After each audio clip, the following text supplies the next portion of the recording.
Howdy y'all, Muglax Lives. I think it's time to play a little 7 Days to Die. Alright. So, my plan for today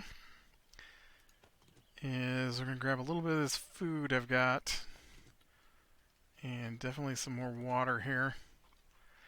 And I want to go out and see if we can't find another traders. I don't like the one I've got. Because it's always putting me out in the desert.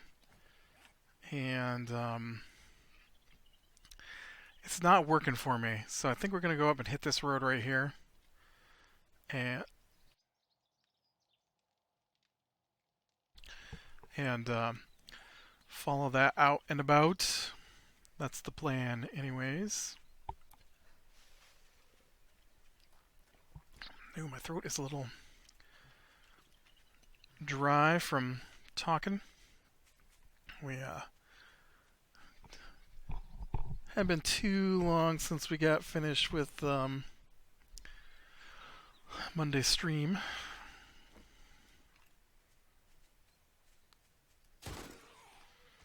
Oh man, so we've been playing this game called Remnant from the Ashes, and we gave up on it today.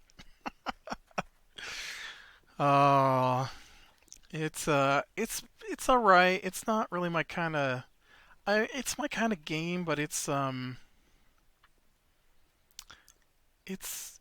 really my kind of game. I guess it's a Souls like they call it. I don't think it's as difficult as the Souls games, but it is along those veins. It's a difficult game. I've played more difficult, I guess, but this one was not easy. Like I played single player a little bit, and I made it to the first boss, I think, and up to the first boss, it was a challenge, but it wasn't ridiculous. And then you get to the bosses, and the bosses are just. Oh, I didn't even make it to the first boss. I made it to the first section boss, right?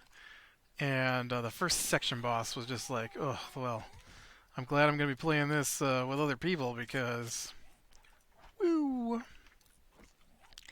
But it's mostly because they use cheating mechanics, and so like the first boss isn't too bad. You know, it's got a lot of roll to dodge mechanics and stuff like that, and you gotta dodge at the right moment or else you're gonna get hit.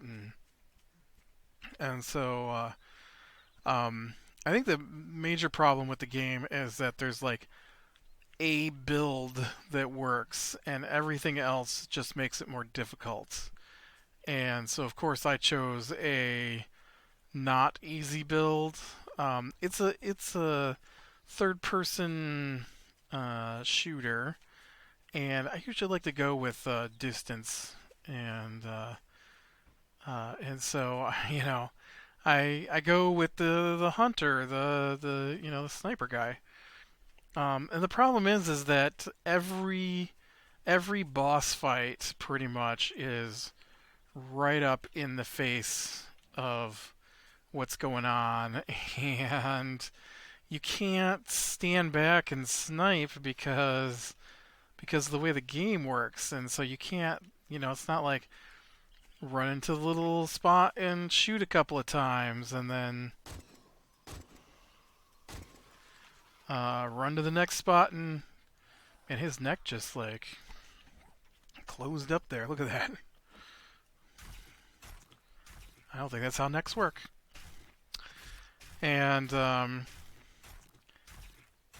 because like the a lot of the bosses are inside rooms, like tiny little rooms, and so there's no place to go, and there's tons of ads, even single player, and so I couldn't get past that first section boss because because of the way it worked, and so you got the guy and he comes and he charges at you, so it's one of those chargy guys, and you roll out of the way and you hit him a few times, and that's all fine and everything.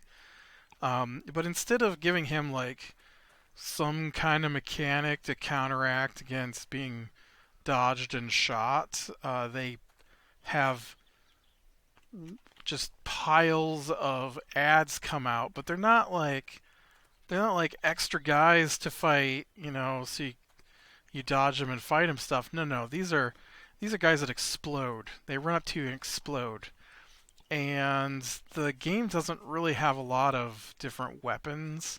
It has a lot of different weapons, but I mean, like, if you choose a sniper build, there's like two snipers, maybe three. I don't think we found one of them in the game though, and so my choice was basically uh, in the end, I had a sniper rifle that shot one bullet at a time. So it'd shoot and then you'd have to reload. Well, that's fine if you're fighting the boss, but when you're fighting the ads as well, and the ads just run up to you, it's a bit more difficult. And so, okay, that was not a traitor. That's not a traitor. So we're going to continue on down this road and see if we can't find a trader someplace here. It's also zombie horde day, so I don't want to get too crazy in my exploration here. But yeah, and so we're playing the multiplayer with three people, and it's going all right. And we made it through the entire game, and it's a little weird because it's very random, and so there's certain bosses which appear in the campaign mode in a given map, but there's more bosses than there are boss fights, and so what you're gonna get is random. And so we didn't get to see all the bosses because they all weren't in the campaign mode, and we're probably not gonna go do the adventure mode, which is playing through it again, but with things more random. And so, man, I think my road just tuckered out here in the snow. All right, I don't really want to be in the snow either, because as you can see, my guy's like, I'm freezing to death already. I've been here 2 seconds. Oh shoot! I don't have the stuff on me to make a splint. So, it's great. I'm walking down the road, broke my leg, walking down the road. But so we get to the final boss, right? And you're this is a weird thing to me. This is like Destiny. I went to tell him today that I thought the storyline was kind of like Destiny. Not that they're any shape related. Not that they even have the same types of bad guys, but just the fact that in Remnant, you start off by coming to this place from wherever you come from, hunting a dragon that apparently attacked your town or something. And so you'd think that the dragon was one of the bosses of the game, but because the game is random, we never got the dragon. And so we got the nightmare instead. I guess that was the two choices that could happen for final boss, or maybe there's more than two choices. But from what one of the other guys said, you get either the nightmare or the dragon, and we got the nightmare. So the nightmare is okay. And why is that like Destiny? Because in the first Destiny game, they tout the horde, and how dangerous the oncoming darkness was. And the darkness is made up of multiple groups of bad guys. And then the bad guy for the first Destiny is the Vex, who are not part of the oncoming swarm of darkness, are actually probably human-made robots, and are for some reason the main bad guys in the end of the first Destiny game. And so I just thought that was funny that the whole game you're playing, they're like, oh, the darkness, the swarm of darkness, the swarm of darkness, the fallen, the fallen, yeah, the forsaken, the fallen, the cabal, and and then it's like, oh no, the Vex are the worst thing that ever happened. The Vex are coming. You have to stop the Vex. And I'm like, well, okay, uh, why did you make it seem like those other guys were important? So anyways, so yeah, so we totally stopped looking for the dragon and had to start hunting about the dreamer stuff. And uh, in fact, the storyline is a little weird in the whole thing altogether because like you you're looking for this guy Ford for part of it, and he has nothing to do with the game basically. I mean, you find his notes and stuff here and there to give you a little bit of lore, but when you finally find him, he's got nothing to do with the game. He doesn't even help you. Uh, so it's like, oh well, I'm glad we spent the whole game looking for this guy who turns out not to be important. Um, and so yeah, so we get to the final boss of Remnant, and we fight this thing called the Nightmare. Uh, so what it is they discovered a way to open portals using psychics, I guess, and so when they opened one of the portals, they initially thought that they were opening doorways to go through, not thinking that it was doorways to come back as well. And so, very weirdly, this stuff called the root came through, and then it turned out the root has almost nothing to do with the whole game after you get past the first world. So I thought that was bizarre. And so we get to the final boss for us was the Nightmare, which is first you fight a dreamer who looks a lot like Doctor Octopus from Spider-Man, Doc Ock, and so we fought him, and then he gets inside the rib cage of a giant butterfly, basically, and so then the final boss fight starts. And so you don't know what's going on. It's weird. It's nothing like anything you've done before. And so it shoots these big giant fireballs out at one of the three people, and pretty much if they hit you, you're dead, and you can't dodge them. And so you have to be way far out so that there's enough time for you just to move out of their way. Like if you're up close, you can't dodge them. They have a little bit of homing to them, um, and so if you're far enough away, they don't seem to home in. And but if you're up close, they'll curve right around the corner and slam into you, which makes it impossible to use some of the abilities. Which, like I was saying, it feels like the game is made for a specific build, and if you didn't take it, you just made it much more difficult for yourself. So, like, one of the three classes in the game is uh, is touted as a melee build, and there's like nothing you can do melee wise. It seems like in the whole game except kill. Like all the builds work for killing the trash in the levels, but once you get to a boss, uh, that's it. You're done because sniper can't shoot fast enough to take down the ads. The melee can't get close to the boss because it'll just one shot you.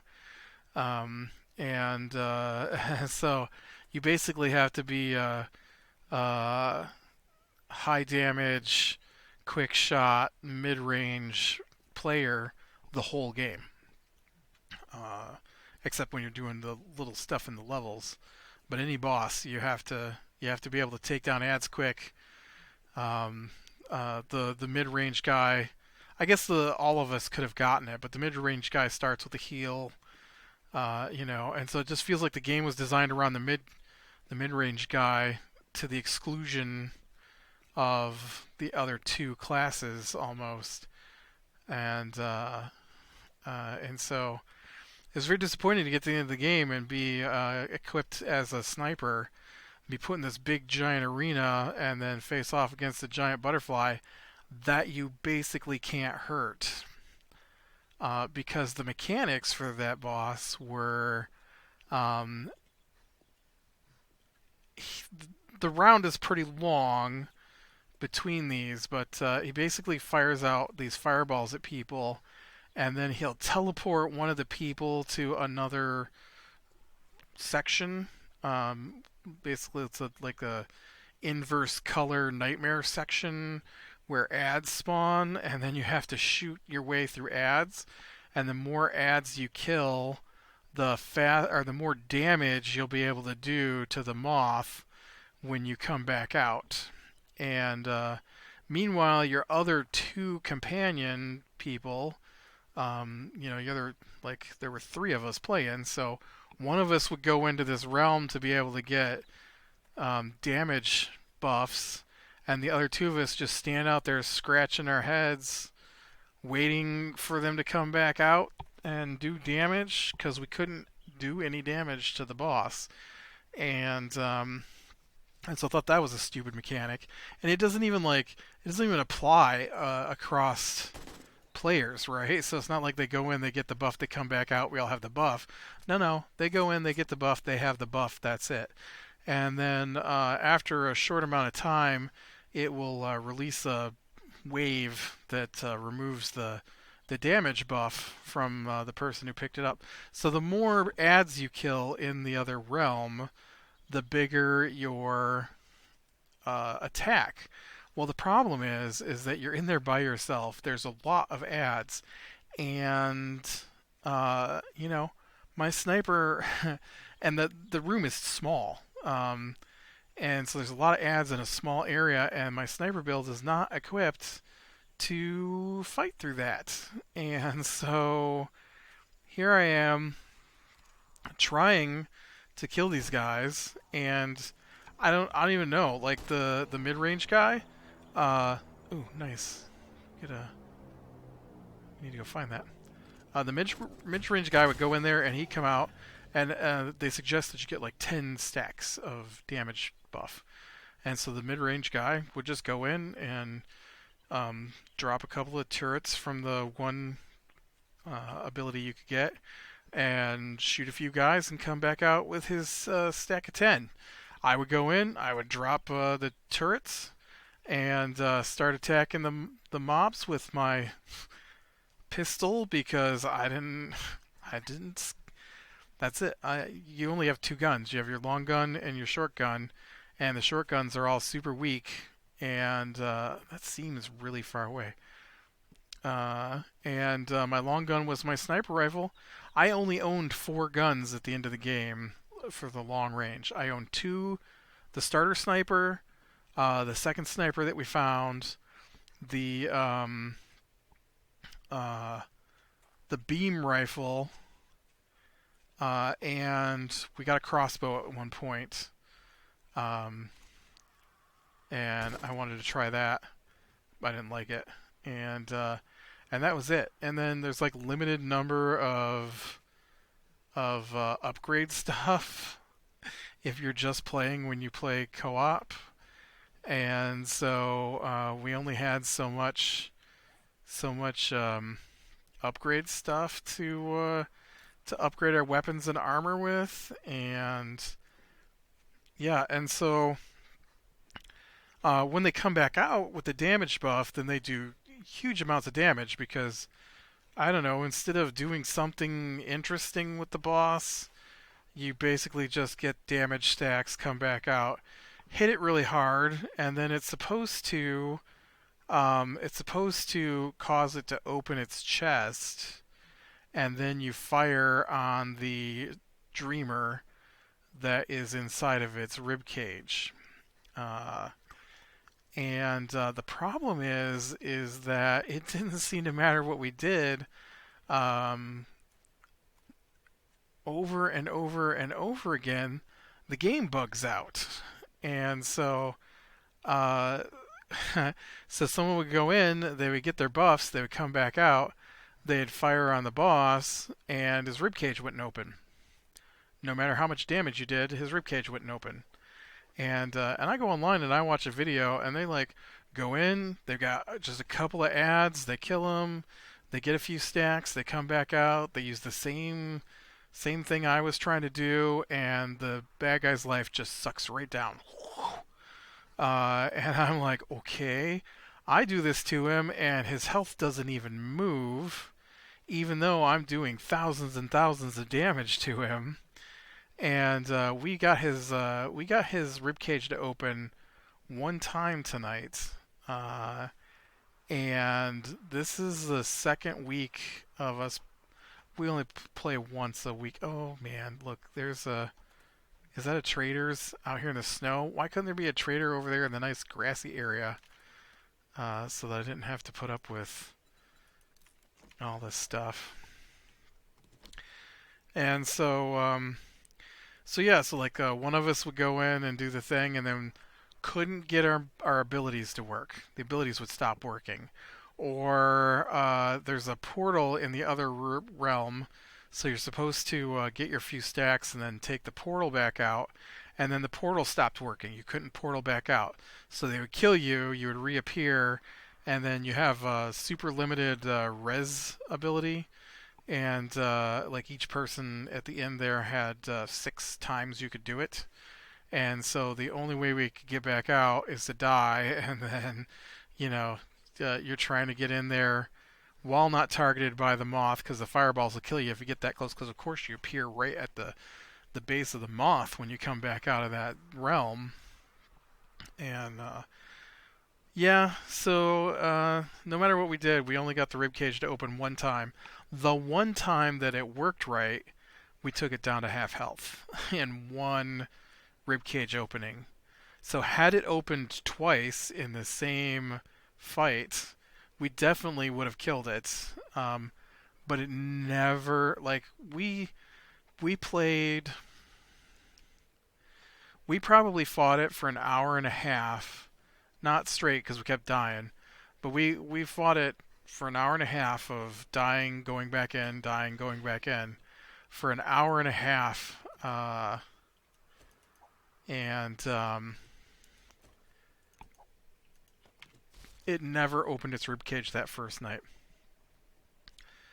Uh, and then we fought it tonight for probably about an hour of dying and going back in, dying and going back in. In fact, the last time we fought it, um, uh, you can't hurt it. You can't hurt it if you don't go into that other realm and get damage buffs. Like you do damage to it, but it's so minuscule, and it has such a high health regen that its health doesn't move. And so we go in and um, I'm tempted to take out this horde for the XPs.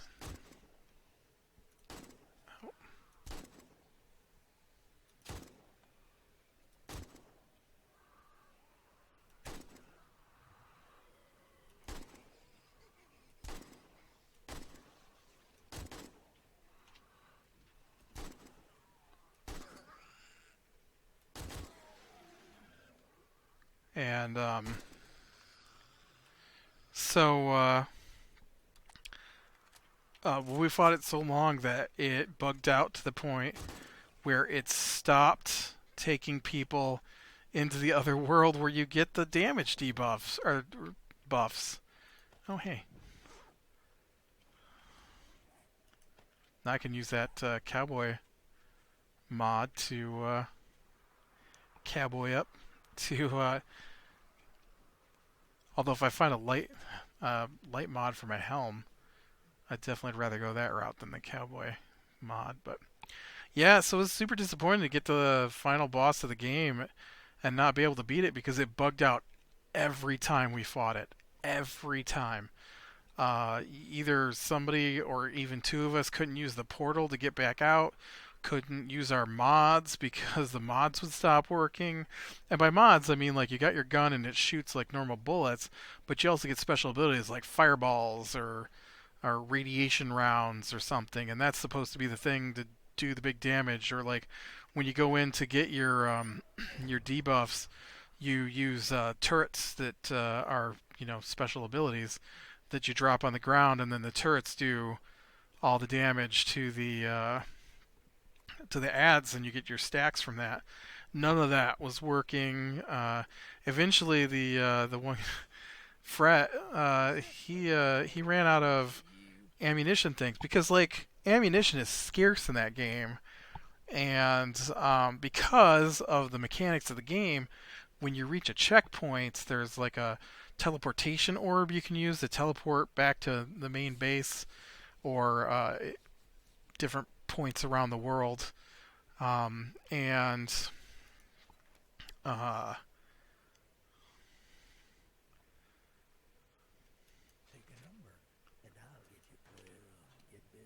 okay, south. Ooh, that's in a section I haven't been to yet. Uh, do I have any money on me? I have a little bit.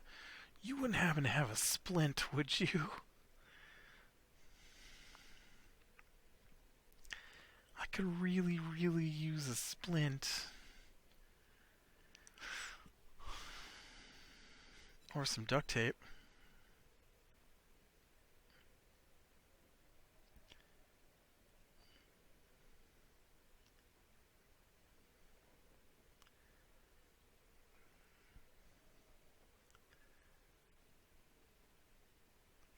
Really? You got no splints? That seems weird. Alright, well, how about you give me, I think it's just a duct tape and some, cloth, maybe. Uh, where's that duct tape? There's some cloth.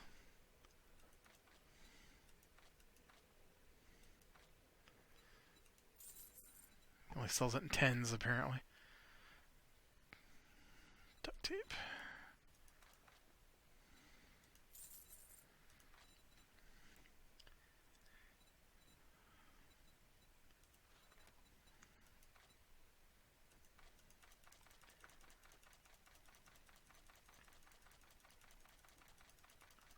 Oh man, I've only got 423 bucks left here. I've got a lot more ammo back at my main, or back at base. Uh, okay. So if I need a splint, awesome.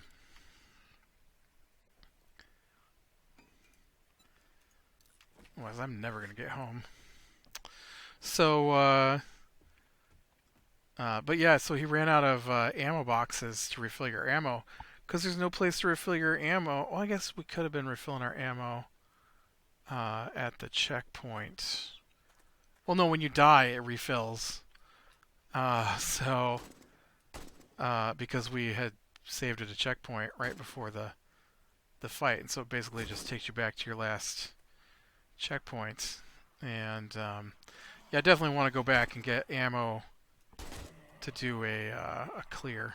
So,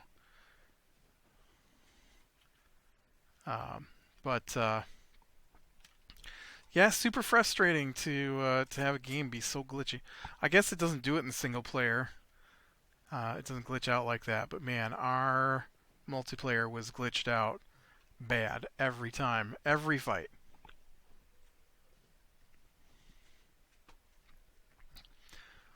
Because I don't know how much damage you have to do to open this thing's chest, but I wouldn't ever get like the 10 stacks of whatever because I just couldn't do enough damage to kill that many ads.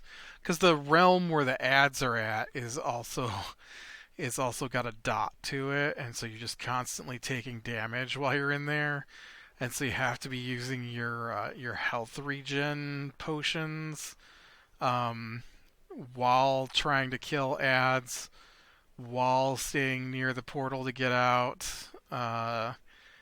And I couldn't do it. I couldn't do it. Like if you could equip two main guns, I didn't even own the shotgun.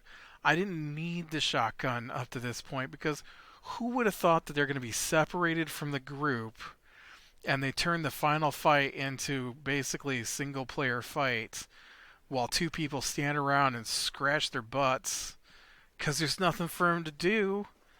If the chest opens, then you can do a little bit of extra damage, but you're still not going to do as much damage as the player who went in and got the thing. So even though you can play the game multiplayer and they increase the health on the boss to levels for multiple people to be attacking it, it's still only one player that gets the damage buff. It doesn't make any sense. It's a poorly designed final boss for multiplayer purposes. Single player, it looked like it was fine. I watched a video on it. Guy went in. There's like 3 ads in there. You go in the multiplayer. There's like 12 ads, and they've got multiplayer health instead of single player health. And so like I could empty a whole clip from my pistol into one of them and not kill it. Multiple shots from my sniper rifle to kill one. And they're like, oh, just use a shotgun. You get a shotgun all worked up, you can just about kill one with one shot. Well, guess what? I never used the shotgun. All my ammo or all my upgrade points went into my armor and my sniper rifle because I played the game as a sniper. Yeah. So that was our Remnant experience. It was okay game. It was about what I expected, I guess. I just I know they kind of like a tougher game sometimes in the gaming group, and I'd read that that one was fun but tough, and yeah. Oh, all right. I'll do one quick, I think, quick D&D story here. So I think this is funny. So we're playing the Wednesday D&D game, and I'm not been impressed with it so far. It's I'm noticing that okay, so D&D is a game designed to give you the tools to play a game, but not necessarily give you a game, right? And so some games, a lot of games, are made up by the DM. But they also release these adventure modules where the book tells you what to do. And I feel like there's a disconnect in the people who write the adventure modules, in the fact that uh, people who don't think they can make it up want something to guide them. And instead of being a comprehensive guide, a lot of the adventure book is just like a loose framework for the adventure. And the problem is that if you do a loose framework for your adventure, is that you don't connect necessarily the different parts of the game together. And so we're really coming across that in the last adventure and this adventure. I really expected the last adventure to be more storylined, and it was very different areas not related to each other in the slightest because your DM maybe is supposed to connect them, but it never tells you how in the book. And so you just wind up with all these different areas that maybe lead into each other but aren't connected in a way that makes any meaningful sense. Um, just a quick example from the previous one is Strahd, the vampire lord, pulls your party into his realm and they can't escape. So obviously your goal is to escape. And you meet some people at one point that are like, our vineyard has been taken over by dark druids. Nothing in the game, nothing, makes the fact that those dark druids have taken over the vineyard or what happens when you defeat those druids matter. Nothing. You use the wine from that place to get you into another place that doesn't really matter. Um, and I feel like every part of it should have mattered, but none of the pieces connected in a way that made it matter. Uh, and this one is coming along those lines too. It started off all right. Basically, the head of the city stole a bunch of gold and then got exiled, and nobody knows where the gold is at. But rumor has it that there's this stone that has something to do with getting the gold, and so everybody's looking for it. And so when it starts, they kidnapped a guy. They kidnapped two guys, and then they got them confused. And so you were asked to find one of the guys, and then you found the other guy, and then you go and you find the first guy, and that's when we learned about the stone. And and then the game comes to a screeching halt. So you followed some kidnappers into a warehouse, and then from the warehouse, you go into the sewer hideout of one of the major gangs in the city. You find out that two major gangs have been fighting each other, Xanathar and Zentarum. And then you find out that they're fighting over the Stone of Galore, and the Stone of Galore will lead you to uh, uh, I want to say his name was Neverember, Neverember's treasure, and and then the game stops, and that's the end of chapter one. And then chapter two wants you to do missions to gain faction with different groups in the city. It doesn't tell you why you want to gain faction or what the rewards really of gaining that faction is, because it has nothing to do with chapter 3. And so when you're playing that game with a DM who doesn't make up stuff and who follows what the book says, it's very weird to go from find the people, find the stone, let's try and find the stone, to you need to do fetch quests. You need to go and find a talking horse who will give you a report to bring back to me. You need to go up the mountain and talk to the monk to get a report to bring back to me. Someone is murdering elves in the dock ward. Go to the dock ward and find out who it is and then alert us.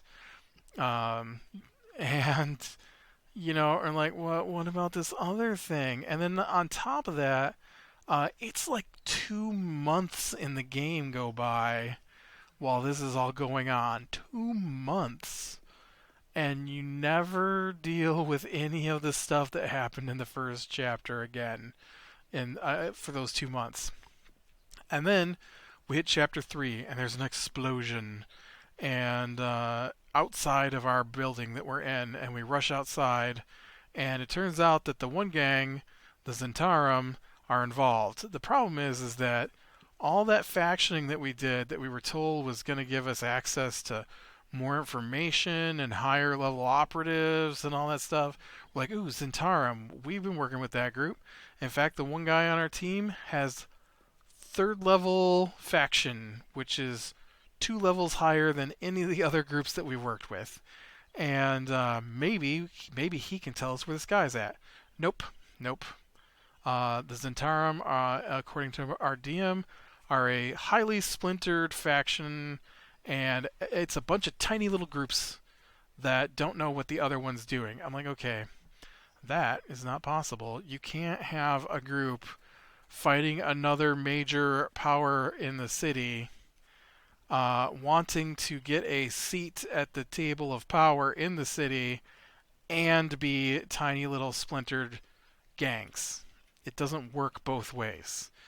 Uh, One of these Zentarum groups we have talked to has to know what the other one's doing. There's just there's no in between, man. I don't. You have to. They have to be a cohesive group, or else they will never be. They will never be. I don't understand. And so, then this is the funny part that I wanted to tell. So then I'm talking to the DM uh, this weekend, just chatting, and he goes, "Man, I gotta say, I've really been enjoying our campaign. It's been really good." I'm like, well. He's like, "What? You don't think it's been a really good campaign?" I'm like, I'm not really a big fan of all the stupid fetch quests we've been doing for no reason. Waiting to get to something that actually matters to the story that we started with. I hate runaround, and it happens a lot in these pre-built adventures. I don't understand the random runaround in the middle of things. I like we played through the Lost Mines, which is the starter kit that you can start with D&D when you first start out. And that's a pretty good campaign where every part of it pretty much means something. You're either looking for the people who helped you, who hired you to begin with, or you are dealing with members of the group that abducted them. And there's no points in that campaign except for some tiny little quests that could probably be wrapped in better. I guess that one has it too. Now that I think about it, There's a part right after the first section where you just wander around aimlessly. I don't understand their desire for that. It's like side quests are not necessary to a D&D campaign. Um, I don't get it. I don't like. I get in a RPG maybe or an MMO where like the group might not be high enough level to match the next area, but these D&D adventure guide or books, like the official ones. I'm not talking about something somebody made up. The official ones, like I don't get it. Like I make up a campaign and I've run a few. We flow from thing to thing that are all related in some way to keep the story focused on what we're doing. And you know, I there aren't just random side things. I mean, I guess there was one mission because I thought it would be cool, but even that was for the group that we were working for. It wasn't suddenly, hey, this guy you've never heard of wants you to do something, and he wants you to go someplace to do something that won't have anything to do with anything for the rest of the game. I made a side quest that was for the group we were working for, and it did play an impact later on in the main campaign story. So it wasn't just a totally unrelated side quest. But man, I am sick and tired of running around, scratching my head, not being able to explore clues of the main quest or trying to track down something that matters. Go, talk to this monk on the mountaintop. Bring me back the words he says. They don't mean anything, they're practically gibberish, and you will never talk to me again. Because I am the head of Forest Grey and you need faction with me for no reason. Yeah. Alright, with that, click like you like, subscribe, share, and catch the next one. I will talk to you later.